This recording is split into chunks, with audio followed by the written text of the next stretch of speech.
এখন থেকে কয়েকশো বছর আগে ১৭৯৬ সালে এডওয়ার্ড জেনার আবিষ্কার করেছিলেন পৃথিবীর প্রথম ভ্যাকসিন, যা আমাদেরকে সুরক্ষা দিচ্ছে এখনও পর্যন্ত স্মল পক্স বা গুটি বসন্ত থেকে।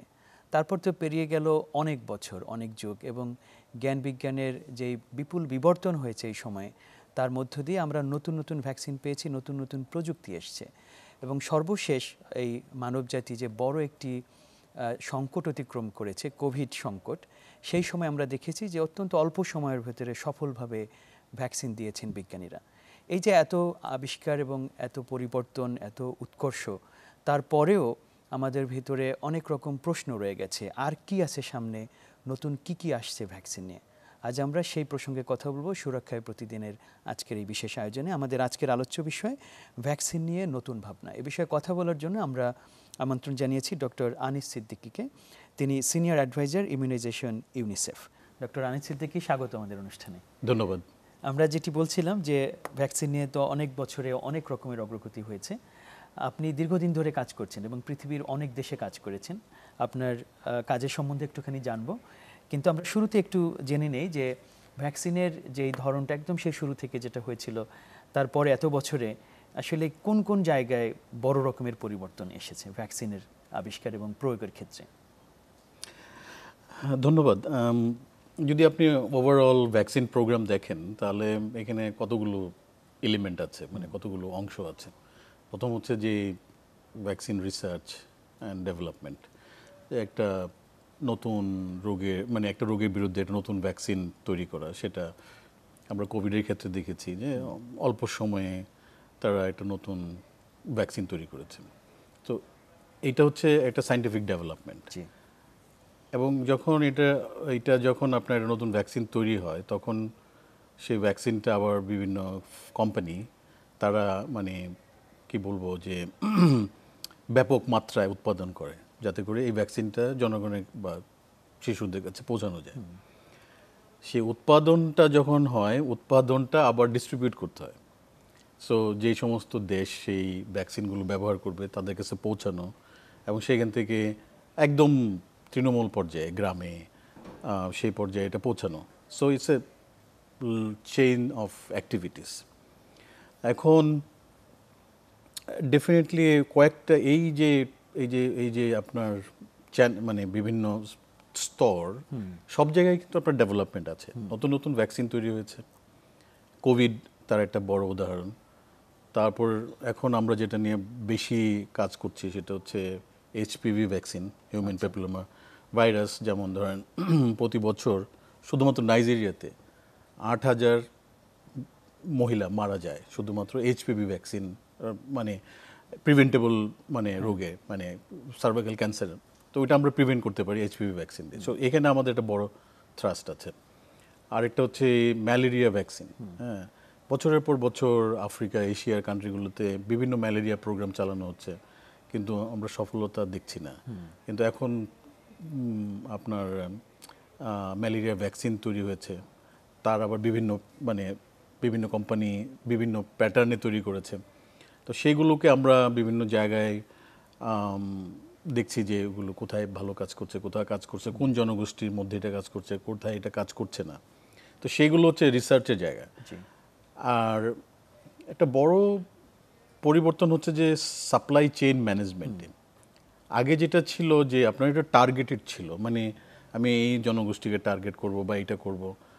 সেই ক্ষেত্রে এখন যেটা হচ্ছে যে এটাকে আমরা ইউনিভার্সাল করছি, মানে সবাই পাবে এই ভ্যাকসিন। অ্যান্ড এখানে ইকুইটির প্রশ্নটা আসে যে আপনি যদি মনে করেন যে বাংলাদেশে ভ্যাকসিন প্রোগ্রাম খুব ভালো, হ্যাঁ খুব ভালো, কিন্তু এইটা কি আপনি বলতে পারেন যে বাংলাদেশে যারা চরাঞ্চলে থাকে, কিংবা ধরেন হিল ট্র্যাক্সে থাকে, পার্বত্য চট্টগ্রামে থাকে, কিংবা ধরেন আপনার রিমোট এরিয়াতে, মানে দূরের সীমান্ত গ্রামগুলিতে থাকে, সেখানে কি ভ্যাকসিন পৌঁছাচ্ছে?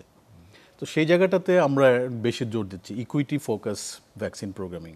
কারণ হচ্ছে যে শহরের লোকজন তো তাদের কাছে সার্ভিস আছে, অ্যাক্সেস আছে, তারা এটা পায়। কিন্তু যারা পায় না, যারা লেফট আউট, যারা মার্জিনাল কমিউনিটি, তাদের কাছে পৌঁছানো, এই জায়গাটাতে একটা বড় পরিবর্তন আমরা দেখছি আর কি, বা চেষ্টা করছি। আরেকটা হচ্ছে যে আম, জনগণের মধ্যে পরিবর্তন, মানে আগের থেকে ভ্যাকসিন নেওয়ার যে ইচ্ছা, উইলিংনেস, সেটা কিন্তু বেড়েছে। হুম।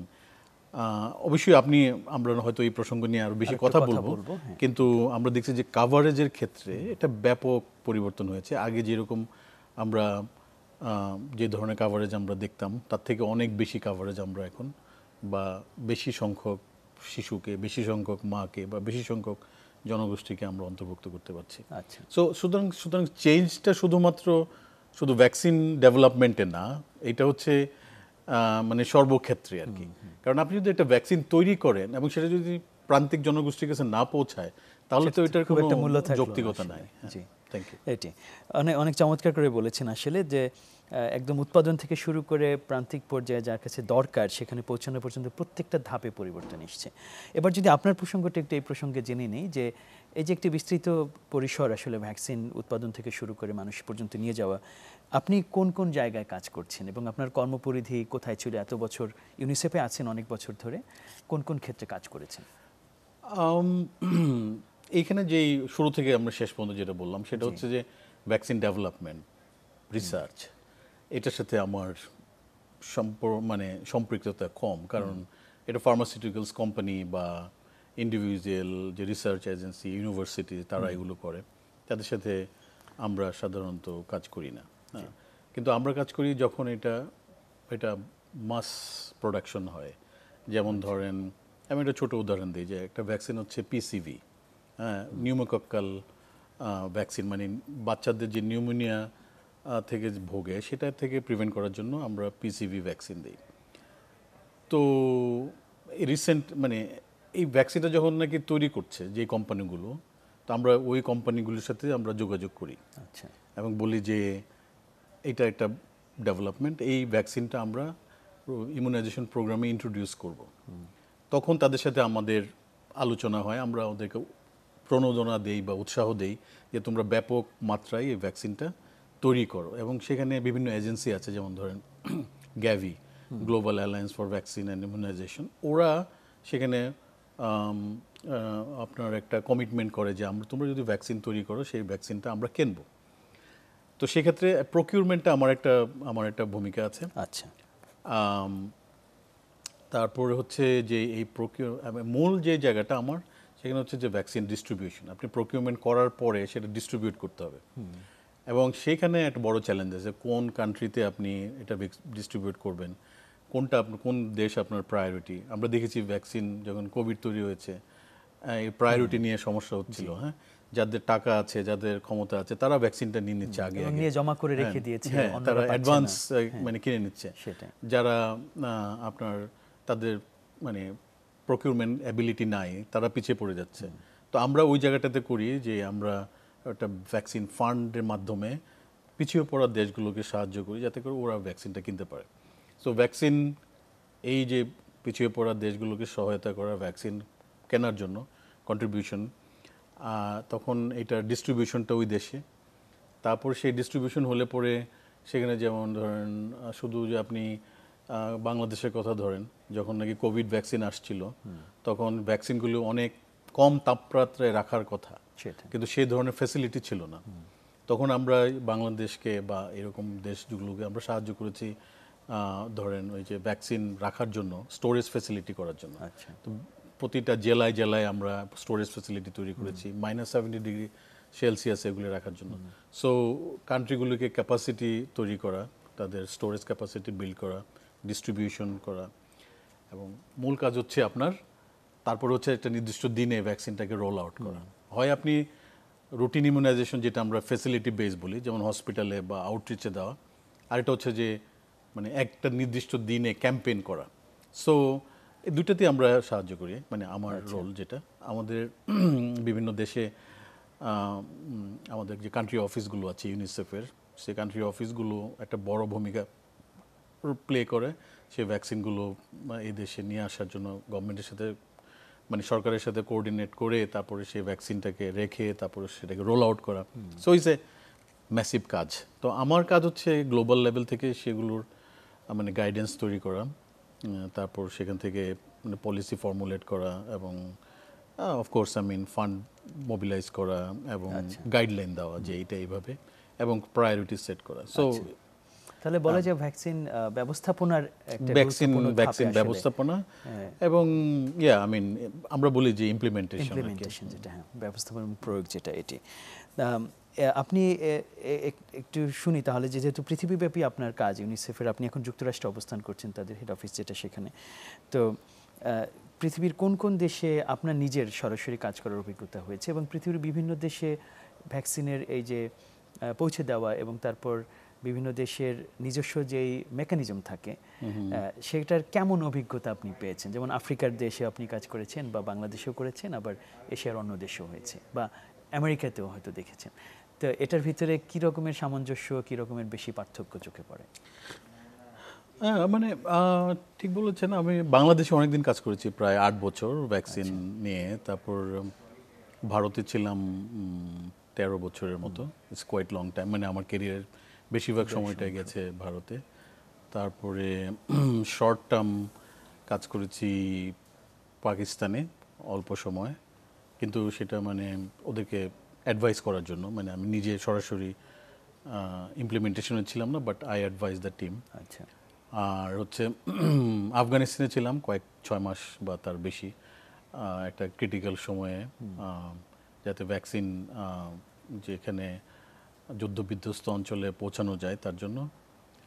তারপর নাইজেরিয়াতে ছিলাম 5 বছর। It's a quite intense work, এবং নাইজেরিয়া পোলিও ফ্রি করার সাথে সাথে আফ্রিকা পোলিও ফ্রি ইনিশিয়েটিভের সাথে জড়িত ছিলাম।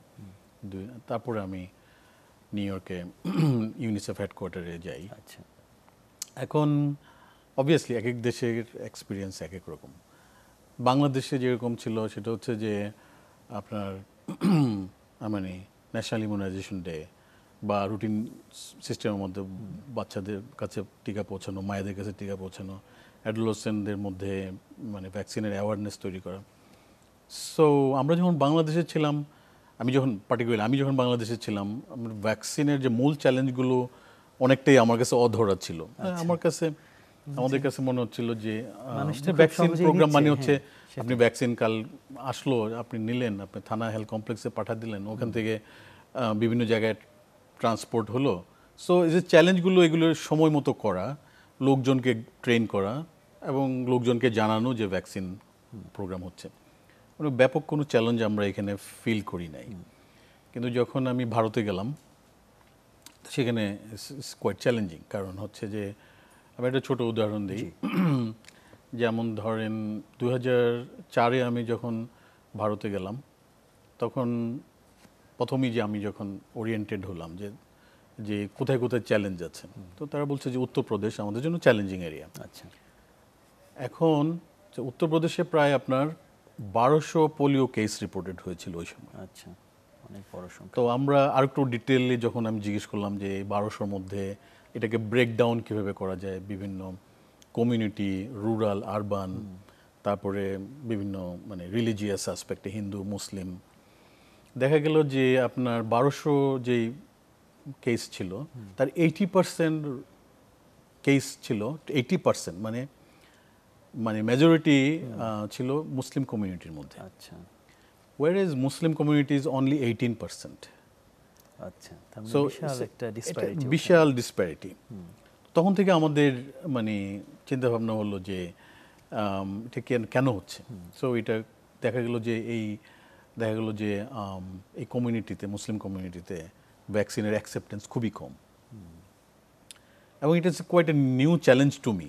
কারণ হচ্ছে আমাদের দেশে, বাংলাদেশে, যখন আপনি মাইনরিটি কমিউনিটির কাছে ভ্যাকসিন নিয়ে যান, বা আপনি যদি কমিউনিটিতে যান, the minority community is the first to collect the vaccine. হ্যাঁ, আপনি সহজেই দেখবেন যে একটা ভ্যাকসিন ইয়েতে দেখবেন যে সেইটা আপনার চোখে পড়বে। কিন্তু ভারতে এটা হচ্ছে উল্টা। সেই কেন এটা উল্টো সেটার বিশদ ইয়েতে আমি না যাই, কিন্তু আমাদের জন্য একটা চ্যালেঞ্জ হয়ে গেল যে তাদের কাছে কীভাবে পৌঁছাতে হবে। সো তখন দেখা গেল যে আমি যে টেকনিক্যাল কাজটা করতাম, ভ্যাকসিন কালেকশন, ডিস্ট্রিবিউশন, এইখান থেকে সরে গিয়ে আমার কাজের মূল জায়গাটা হয়ে গেল সোশ্যাল মোবিলাইজেশন। সেটাই সরে গেল। হ্যাঁ, আমাকে বলা হলো যে তুমি রাস্তা বের করো যে কিভাবে এই কমিউনিটির মধ্যে এটা অ্যাকসেপ্টেড করা যায়। তখন তখন যেন ওপিনিয়ন লিডার যারা আছে, ইনফ্লুয়েন্সার, তারা ধরেন আলিগড় মুসলিম ইউনিভার্সিটি, তাদের একটা বড় অ্যালামনাই আছে বিভিন্ন শহরে।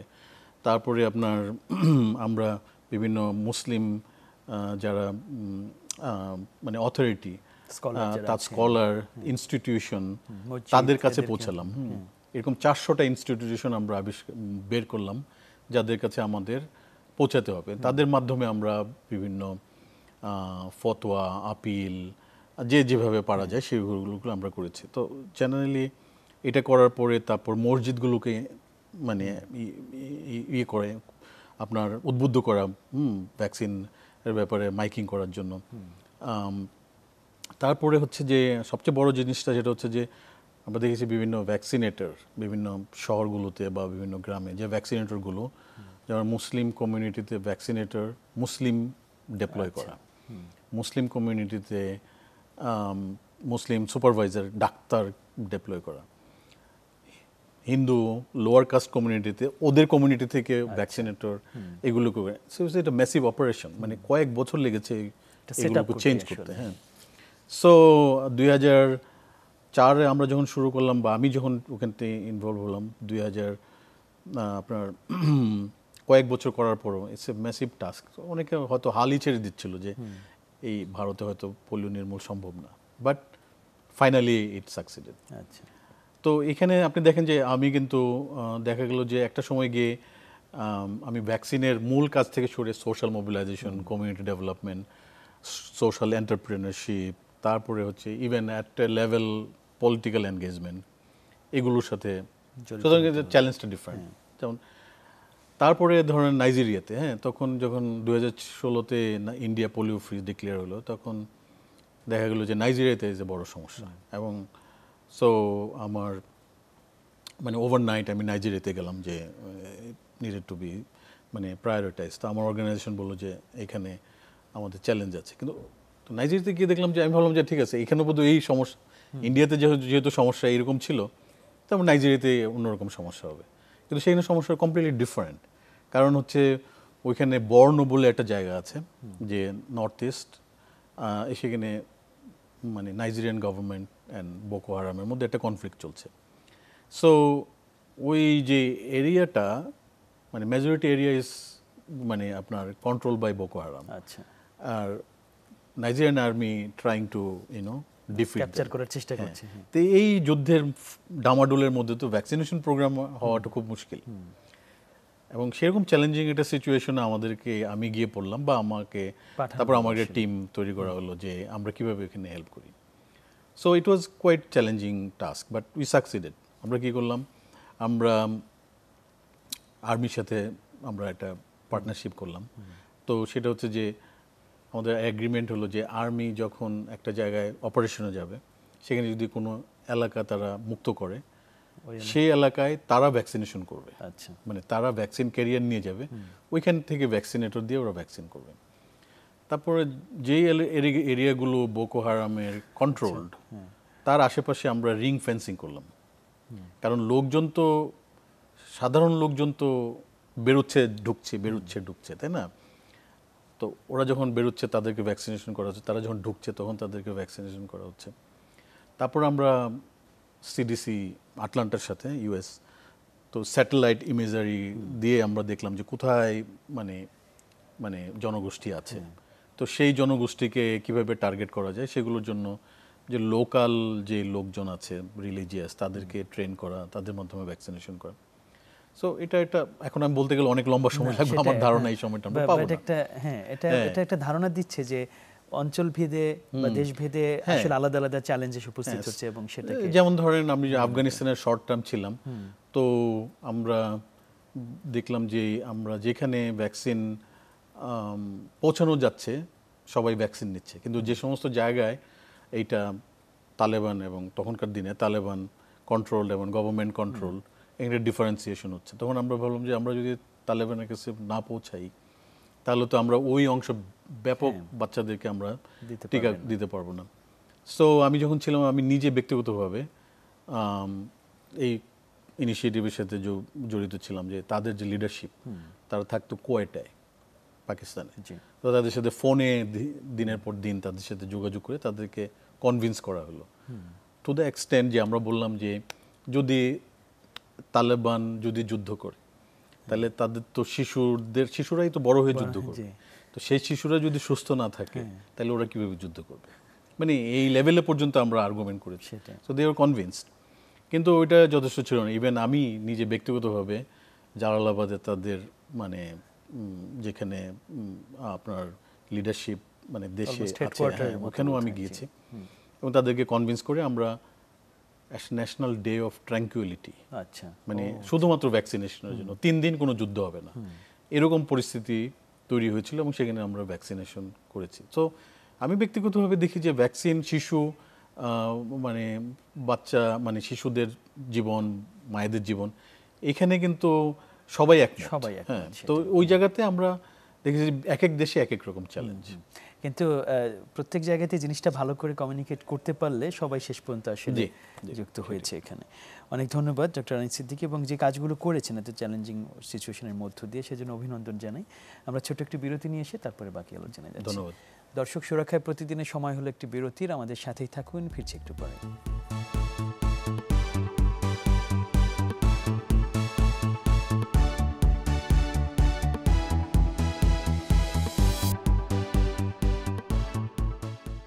দর্শক, আমরা আবার ফিরে এলাম সুরক্ষায় প্রতিদিনে। আমরা কথা বলছি ভ্যাকসিন নিয়ে নতুন ভাবনা প্রসঙ্গে। আমাদের সাথে আছেন ইউনিসেফের senior adviser immunisation doctor Anis Siddiqui. Doctor Anis Siddiqui, আমরা অনেকখানি জানলাম যে ভ্যাকসিন রিলেটেড। আমরা আসলে যেভাবে ভ্যাকসিনকে দেখি যে আমার কাছে একটা টিকা আসছে, একটি সিরিঞ্জ দিয়ে আমার বডিতে ঢুকে গেল, সেটা না, এর সাথে যে কত রকমের ব্যবস্থাপনা জড়িত এবং কত পলিসি, কত কনফ্লিক্ট অতিক্রম করতে হয় তার খানিকটা ধারণা পেলাম। আমরা এবার একটু ফিরি, যদিও আপনি শুরুতেই বলেছেন যে এটার যে মূল গবেষণা সেটা হয়তো আপনার অতখানি জড়িত না, কিন্তু আপনি জানেন যে আসলে কী কী অগ্রগতি হচ্ছে এখানে। এখনকার সময় আমরা দেখছি যে জ্ঞান বিজ্ঞানের সব জায়গায় অনেক পরিবর্তন এসছে। এখন আর্টিফিশিয়াল ইন্টেলিজেন্স এসছে এবং বায়োলজিক্যাল যে গবেষণা সেখানেও কিন্তু ব্যাপক পরিবর্তন। এসব ক্ষেত্রে ভ্যাকসিনের যেই প্রযুক্তিগত দিকে কী ধরনের নতুন কি ইনোভেশন আসলো এবং সামনে কি ঘটতে যাচ্ছে? অবশ্যই লাইক যে কোনো মানে প্রোগ্রামে ইনোভেশন ছাড়া তো আসলে এটা ভায়াবল হয় না। মানে either it is vaccine development or vaccine implementation, সব জায়গায় আপনার ইনোভেশন ইজ এ মাস্ট। এবং আমরা যেটা দেখেছি যে one of the biggest example হচ্ছে আপনার কোভিড, যখন সারা দুনিয়া যেটাকে ইংরেজিতে বলে রিলিং, মানে কাঁপছিল, হাজার হাজার লাখে লাখে মানুষ মারা যাচ্ছে এবং নানান ধরনের মেজার নেওয়া হচ্ছে, কোনো কিছুতেই কিন্তু আপনার সেই কোভিডকে নিয়ন্ত্রণ করা যাচ্ছে না। যখন ভ্যাকসিন তৈরি হলো, দ্যাট ইজ অ্যান ইনোভেশন, এবং তখনই কিন্তু আপনার ধীরে ধীরে ধীরে ধীরে আপনার এই ব্যাপক মানে প্যান্ডেমিকটাকে কন্ট্রোল করা সম্ভব হলো। সো এইটা ধরেন প্রতিটা ভ্যাকসিনের ক্ষেত্রে একটা নিউ ডেভেলপমেন্ট হচ্ছে। যেমন ধরেন অনেক ভ্যাকসিন আছে যেগুলো ইনজেক্টেবল, সো যেগুলোর জন্য মাস ভ্যাকসিনেশন হয় সেগুলোর জন্য চেষ্টা হচ্ছে যে সেগুলো কি অন্য মানে ইনজেক্টেবল থেকে নন ইনজেক্টেবল করা যায় কি না। যেমন কিছু প্রচেষ্টা হচ্ছে যে আপনার মানে স্প্রের মাধ্যমে, নেজাল স্প্রে, ওরাল স্প্রে, তার মাধ্যমে এগুলি করা। সেটা হচ্ছে যে বিভিন্ন, কারণ সাধারণ মানুষের কাছে পৌঁছাতে গেলে এগুলো ম্যাটার করে যে আপনি কিভাবে দিচ্ছেন। আপনি ধরেন ওরাল পোলিও ভ্যাকসিন যখন দেন সবাই নিচ্ছে, যখন আপনি ইনজেক্টেবল পোলিও ভ্যাকসিন দিচ্ছেন তখন কিন্তু সবাই নিচ্ছে না বা সবাই পাচ্ছে না। কারণ ওরাল যখন দেন আপনি তখন সবাইকে বাড়ি বাড়ি গিয়ে পর্যন্ত দিতে পারেন, কিন্তু আপনি যখন ইনজেকশন দিবেন তখন তো বাড়ি বাড়ি গিয়ে দিতে পারবেন না, তখন কোয়ালিটির প্রশ্ন আসে, তখন একটা শিশুকে তার মানে বা মাকে তার সেন্টারে আসতে হয়। তো সেই জায়গাতে যাতে করে এটা ম্যাস ভ্যাকসিনেশনটাকে আপনার করা যায় সেজন্য অনেক রকম মানে রিসার্চ হচ্ছে বা কিছু কিছু ভ্যাকসিন আছে যেমন মিজেলস ভ্যাকসিন, হ্যাঁ, সেক্ষেত্রেও মানে এটাকে কীভাবে, মিজেলস এখন একটা বড় সমস্যা হিসেবে দেখা দিচ্ছে গ্লোবালি। তো সেটার মধ্যেও নানান রকম প্রচেষ্টা চলছে যে ভ্যাকসিনটাকে কিভাবে ইনজেক্টেবল থেকে এটা চেঞ্জ করা বা অন্য ধরনের রিসার্চগুলো চলছে। নতুন নতুন ভ্যাকসিন আবিষ্কারের জন্য মানে হচ্ছে, যেমন আপনার কোভিড ভ্যাকসিন এর সাথে যে বিভিন্ন স্ট্রেনগুলো আছে সবগুলো মিলে একটা কম্পোজিট ভ্যাকসিন করা। আচ্ছা। হ্যাঁ, তারপরে আপনার আপনি বোধহয় কাজ করেন অ্যান্টি ক্যান্সার। হ্যাঁ, আমি ক্যান্সার নিয়ে, তো হ্যাঁ, অ্যান্টি ক্যান্সার ভ্যাকসিনের জি। ব্যাপারেও অনেক কাজ হচ্ছে, যেগুলো বিভিন্ন জায়গায় ট্রায়াল চলছে বা সেগুলো মানে আমরা হয়তো দেখে মানে দেখতে পাবো যে এটা ব্যাপক সায়েন্টিফিক ডেভেলপমেন্ট হচ্ছে। অবশ্যই মানে এক এক কান্ট্রিতে এক এক রকম ধরেন বিভিন্ন দেশের মধ্যে বিভিন্ন প্রায়োরিটি আছে, সেই হিসাবে তাদের রিসার্চগুলো হয় সাজিয়ে নিচ্ছে। Vaccine development. এমনিতে কি ধরেন যে ভ্যাকসিনগুলো আগে ধরা যাক পোলিও ভ্যাকসিন, আমরা এখন থেকে যেই ভ্যাকসিন মূল এলিমেন্ট যেটা উপাদান যেটা এখন থেকে ধরা যাক 20-25 বছর আগে যেটা ব্যবহার হতো এখন কি সেটাই ব্যবহার হয়, নাকি এখানেও অর্থাৎ মূল এলিমেন্টটাও একটু পরিবর্তন হয়ে যায়, এরকম কি ঘটে একই ভ্যাকসিনের ক্ষেত্রে? জেনারেশনস অফ ভ্যাকসিনস এরকম কি ঘটে? যেমন ওরাল পোলিও ভ্যাকসিনটা, সেটা হচ্ছে ওইটার যে মেইন ইনগ্রেডিয়েন্ট এটার মধ্যে চেঞ্জ নাই, এটা লাইভ অ্যাটেনুয়েটেড ভ্যাকসিন। আচ্ছা। আবার আপনি যদি ইনজেক্টেবল ভ্যাকসিন ওপিভি মানে আইপিভি দেন, সেটা হচ্ছে কিল্ড ভ্যাকসিন। সো এইটার যে বেসিক যে স্ট্রাকচারটা সেটা একই থাকছে, কিন্তু এখানে হয়তো যেমন ওরাল পোলিও ভ্যাকসিন আগে ছিল আপনার ট্রাইভ্যালেন্ট ভ্যাকসিন, মানে একটা ভ্যাকসিনের মধ্যে 3টা স্ট্রেন থাকতো। আচ্ছা। তারপরে সেখান থেকে হয়ে গেল এটাকে মনোভ্যালেন্ট ভ্যাকসিন। সুতরাং ওপিভি 1 আর ওপিভি 2 আর ওপিভি 3 যখন যেটা প্রয়োজন হয়, যেমন এটা ইন্ডিয়াতে যখন নাকি ব্যাপক হারে পোলিও হচ্ছিল তখন এই মনোভ্যালেন্ট ভ্যাকসিনের উপর রিসার্চ হয়েছে, তখন এটা আবিষ্কার হয়েছে। এখন ভ্যাকসিনের আরও কিছু সাইড ইফেক্ট যেগুলো হয় সেগুলোকে প্রিভেন্ট করার জন্য সেই পোলিও ভ্যাকসিনেরই আরেকটা ফর্ম আবিষ্কার করা হয়েছে, সেটা হচ্ছে এনওপিভি, মানে নোভেল ওরাল পোলিও ভ্যাকসিন। সেটা হচ্ছে এই ভ্যাকসিনটার মাধ্যমে আপনার সম্ভাব্য যে জটিলতাগুলো আছে বা সেগুলোকে প্রিভেন্ট করা সম্ভব। সো এটা মানে এটা কন্টিনিউয়াস প্রসেস, এবং এগুলো তৈরি হয়, এই প্রসেসগুলো বা এই ইনোভেশনগুলো হয় যখন সিচুয়েশন আপনাকে ডিমান্ড করে। যেমন বাংলাদেশে যখন আপনি পোলিও নির্মূল আমরা করেছি তখন টিওপিভি মানে একটা ভ্যাকসিন দিয়ে আমরা করেছি, আমাদের তখন মনোভ্যালেন্ট বা বাইভ্যালেন্টে যেতে হয়নি। কিন্তু ইন্ডিয়াতে যখন মানে আপনি যদি দেখেন তখন তাদের মানে বিভিন্ন রকম সমস্যা, বড় দেশ, হ্যাঁ, এবং সেখানে দেখা গেলো যে পোলিও টাইপ 1 বেশি হচ্ছে। তখন রিসার্চাররা চিন্তা করলো, যে পলিসি মেকাররা চিন্তা করলো যে টিওপিভি আর কাজ করছে না, সুতরাং আমাদেরকে এখন মনোভ্যালেন্ট দিকে যেতে হবে, বাইভ্যালেন্টে যেতে হবে।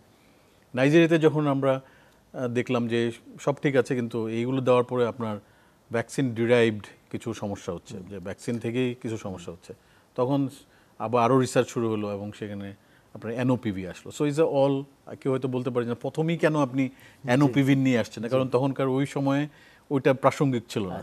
তো আপনি যখন সিচুয়েশন দেখে সেই অনুযায়ী এটা করতে হচ্ছে আর কি, এগুলো ডেভেলপমেন্ট হচ্ছে। অনেক রকম অগ্রগতি হয়েছে, আমাদের বললাম যে অনেক নতুন নতুন রোগের বিরুদ্ধে ভ্যাকসিনের সফলতা এসেছে বা আসছে বলে আমরা শুনছি, কিন্তু আবার কিছু অসুখ অনেক আগে রয়েও গেছে যার বিরুদ্ধে আমরা এখনো সফল হইনি। তার মধ্যে যেমন এইচআইভি, যেটা তার বিরুদ্ধে কিন্তু মাঝে মাঝে আমরা শুনি যে অমুক জায়গায় একটা সম্ভাবনা দেখা দিয়েছে, কিন্তু এটা খুবই সাকসেসফুল হয়েছে বা সব জায়গায় দেওয়া যাচ্ছে এমন ভ্যাকসিন কিন্তু এখনো পর্যন্ত আসেনি। কেন কিছু অসুখ কেন এতখানি কঠিন ভ্যাকসিন মাধ্যমে নিয়ন্ত্রণ করাটা? আবার দেখেন, যদি এরকম হতো যে সব রোগী ভ্যাকসিনের মাধ্যমে প্রিভেন্ট করা যায়, তাহলে সব রোগের ভ্যাকসিন তৈরি হয়ে যেত। সো ইউ আর রাইট, যে কতগুলো রোগ আছে যেগুলো পাবলিক হেলথ ইম্পর্টেন্স, মানে ব্যাপক জনসংখ্যার আক্রান্ত হয়, এবং পলিসি বা রিসার্চ কিন্তু ওই রোগগুলোকে টার্গেট করে যাতে করে ভ্যাকসিন তৈরি করা যায়, যাতে করে ব্যাপক মাত্রায় প্রয়োগ করে ব্যাপক জনগোষ্ঠীকে মানে আপনার প্রিভেন্ট করা যায়, মানে তাদেরকে সেভ করা যায়। মানে পাবলিক হেলথের মূল টার্গেটটা হচ্ছে পুরো জনগোষ্ঠী, মানে একজন দুজন রোগী না। তো সেই ক্ষেত্রে এইচআইভি এইডস হচ্ছে একটা ব্যাপক মানে পাবলিক হেলথ প্রবলেম। আমরা যখন এইচআইভি এইডস প্যান্ডেমিক শুরু হয়েছিল তখন তো তার কনসিকুয়েন্স আমরা ভাবতেও পারি না যে কত খারাপ হতে পারে। কিন্তু আমরা যদি দেখি যে যদিও খুব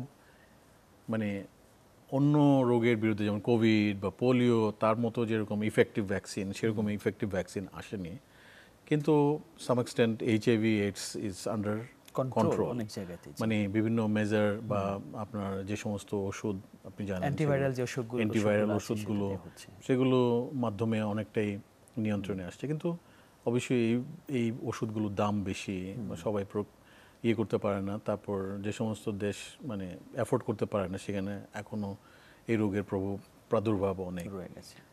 কিন্তু আমার মনে হয় যে সবকিছুর তো লিমিটেশন থাকে, মানে science is not like every solution is there. তো সেই জন্য আমার মনে হয় যে আমরা হোপফুল সব রোগেরই কোনো এক সময় হয়তো এটা মানে একটা ভ্যাকসিনের ক্ষেত্রে একটা গুরুত্বপূর্ণ বিষয়, আপনি যেই এরিয়াতে কাজ করছেন সেখানে যে সারা পৃথিবীর মানুষকে আসলে একসাথে এটার পক্ষে কাজ করাটাও একটা গুরুত্বপূর্ণ বিষয়, এবং এটার যে ভালো দিক আছে সেটার সম্বন্ধে ঐক্যমত্য থাকা, পৌঁছানো এটি। এবং আমরা দেখেছি যে যেমন পোলিওর ক্ষেত্রে এটা একটা মিরাকল হিসেবে কাজ করেছে, যে পৃথিবীকে কি চমৎকার একটি অগ্রগতি সে দিয়েছে। এর আগে স্মল পক্স সেটাই। তো কিন্তু তারপরে আবার দেখছি যে ভ্যাকসিনের বিরুদ্ধেও কিন্তু নানান জনমত তৈরি হয়েছে পৃথিবীর বিভিন্ন জায়গায়। এখন যুক্তরাষ্ট্রে এটা নিয়ে অনেক রকম বিতর্ক কিন্তু চলছে এখনো। এই বিষয়টি কিভাবে দেখেন? এটা কি স্বাভাবিক একটি প্রক্রিয়া, নাকি এটা আসলে আমরা একটু বেশি ক্রিটিক্যাল জায়গায় নিয়ে যাচ্ছি? আমরা এটাকে কিভাবে প্রতিহত করতে পারি? আমার ভ্যাকসিন নিয়ে একটা মানে রেজিস্ট্যান্স বলি বা ভ্যাকসিন অ্যাভয়েডেন্স বিহেভিয়ার এগুলো আছে। মানে আমি বাংলাদেশে হয়তো আমরা অত বেশি দেখি না, কিন্তু আমি ব্যাপক মাত্রায় দেখেছি ভারতে বা নাইজেরিয়াতে বা আপনি ইউএসের কথা বললেন। এবং মূলত ইট স্টার্টেড উইথ দি ধর্মীয় একটা চিন্তাভাবনা থেকে আসে আর কি। এবং যখন আপনি উদাহরণ দিই, যেমন একসময় বলা হতো ভারতে যে পোলিও ভ্যাকসিনটা হারাম, এবং সেই ফতোয়াটা আসছিল হলো যে সাহারানপুরে বড় একটা মাদ্রাসা আছে, আচ্ছা, সেখান থেকে। তারপরে আমরা আলিগড় মুসলিম ইউনিভার্সিটির যারা প্রফেসর মানে বিগ টেক, তাদের কাছ থেকে আমরা এটার ব্যাখ্যা নিয়ে ওই মাদ্রাসার যারা বড় আলেম আছে তাদেরকে যখন আমরা কনভিন্স করলাম, তারাই কিন্তু আবার এটার ফতোয়াটাকে চেঞ্জ করে বললো যে না, এটা সেফ বা হালাল।